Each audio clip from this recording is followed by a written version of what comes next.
Hi, NCRT, Grade 11, Chapter 8, Redox Reactionsல book back questions பார்த்துட்டு இருக்கோம். Question number 8.16. Why does the following reaction occurs?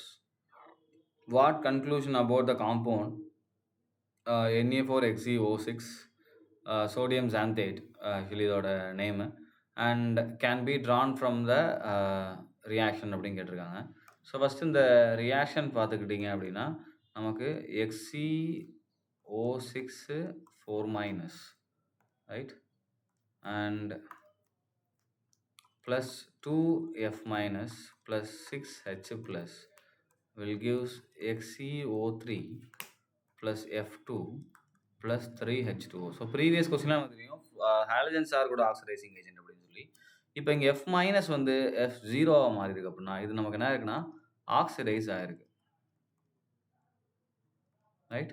So ஆக்சுவலாக இது reduce தான் ஆகும், ஆனால் இங்கே என்ன இருக்குது நமக்கு ஆக்சிடைஸ் ஆயிருக்கு. அண்ட் ஜெனான் பார்த்துட்டிங்கன்னா அப்படிங்க இங்கே வந்து நமக்கு 6 4 மைனஸ் அப்படின்னு இருக்கு. அப்போ 12 minus 4 இங்கே 8. ஸோ ஜெனான் இங்கே ப்ளஸ் 8ல் இருக்குது அண்ட் இங்கே பார்த்தீங்கன்னா ப்ளஸ் 6ல் இருக்குது. ஸோ ரெடியூஸ் ஆகிருக்கு, ரைட். அப்போ ஜெனான் ரெடியூஸ் ஆகிருக்கு. ஸோ இதுலேருந்து நமக்கு என்ன கன்க்ளூஷன் தெரியுது அப்படின்னா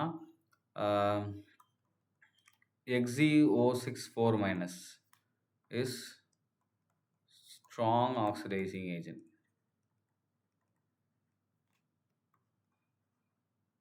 than halogen, than fluorine. ஃப்ளூரினே one of the strongest oxidising agent தான். ஸோ அதை விட அது எப்படி இருக்குது, ஸ்ட்ராங்காக இருக்குது. அதனால என்ன ஆகுது, இங்கே ஃப்ளூரின் ரெடியூஸ் ஆகுது. அப்போ நீங்கள் ஸ்டேட்மெண்ட்டாக என்ன பண்ணிக்கலாம்னா fluorine oxidised and xenon is reduced அப்படின்னு நீங்கள் எழுதலாம். அண்ட் ஜெனான் ரெடியூஸ் ஆகுதுனால it is strong oxidising agent and fluorine oxidise ஆகிறதுனால இங்கே நமக்கு இது என்ன ஆக்ட் பண்ணுது, fluorine especially acts reducing agent இங்கே. ஸோ நமக்கு என்ன பண்ணுது, ரெடியூசிங் ஏஜென்ட்டாக ஆக்ட் பண்ணுது, ரைட். Thank you.